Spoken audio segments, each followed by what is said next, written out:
Criticism ఎలా handle చేస్తారు sir మీరు? మొదట్లో బాధేసేదండి. హ్మ్. నేను కాదు, కళ్యాణ్ విషయంలో ఎక్కువగా నేను ఫీల్ అన్నయ్య విషయం, కళ్యాణ్ హ్మ్. విషయంలో. డెఫినెట్ కోపం వస్తుంది కదా! హ్మ్. మళ్ళీ ఎవడన్నా తిడుతుంటే హ్మ్. నాకు ఆ కోపమే రాదు. నేను ఏదన్నా తీసుకోగలుగుతాననేది అబద్ధం. హ్మ్. డెఫినెట్‌గా will go through some emotions. హ్మ్. అయితే అన్నయ్య గాని, కళ్యాణ్ బాబు గాని ఏంటంటే వాళ్ళిద్దరూ చాలా ఓపికవంతులు. హ్మ్. అన్నయ్య గారేమో సరే నేను చేయాల్సిన పని నేను చేయాలి. ఎవరులే అనుకుంటే నాకేంటి? అది నాకు ఇష్యూయే కాదు. వాళ్ళతోటి దిగి నేను ఆర్గ్యుమెంట్ చేయలేను. హ్మ్. చెయ్యను కూడా. నేను ముందుకెళ్తానని ఆయన పని. కళ్యాణ్ బాబు ఏమంటాడంటే, యెస్ మనం ముందుకెళ్తాం.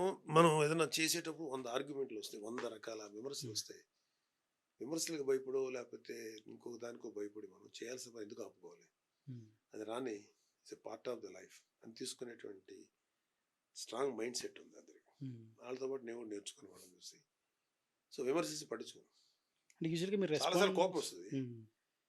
ఆ క్షణానికి చిరాకొస్తది. తర్వాత అది చూస్తున్నప్పుడు, హ్మ్. వింటున్నప్పుడు అది అది అయిపోగానే ఔట్ ఆఫ్ ది మైండ్ వెళ్ళిపోగానే ఉండదింక. అంటే 'ఆర్‌జీవి' గారిని గాని, 'యండమూరి' గారిని గాని ఇలాంటోళ్ళని కూడా మీరు పబ్లిక్‌గా కౌంటర్స్ ఇవ్వడం స్టార్ట్ చేసినప్పుడు ఎప్పుడన్నా 'చిరంజీవి' గారు గాని, 'కళ్యాణ్' గారు గాని చెప్పారా సార్? ఊరికే ఎందుకు రియాక్ట్ అవ్వాల్సిన అవసరం ఏముంది వదిలేయొచ్చు కదా అని? డెఫినెట్‌గా వాళ్ళిద్దరూ వాళ్ళేమి అలా సైలెంట్‌గా ఉండేవాళ్ళు కాదు అన్నయ్య, కళ్యాణ్. ఎందుకురా అనవసరంగా అని అన్నయ్య అంటాడు. ఎందుకన్నయ్య హ్మ్. అనవసరంగా మాట్లాడతావు? ఏముంది అంటే అన్నారు.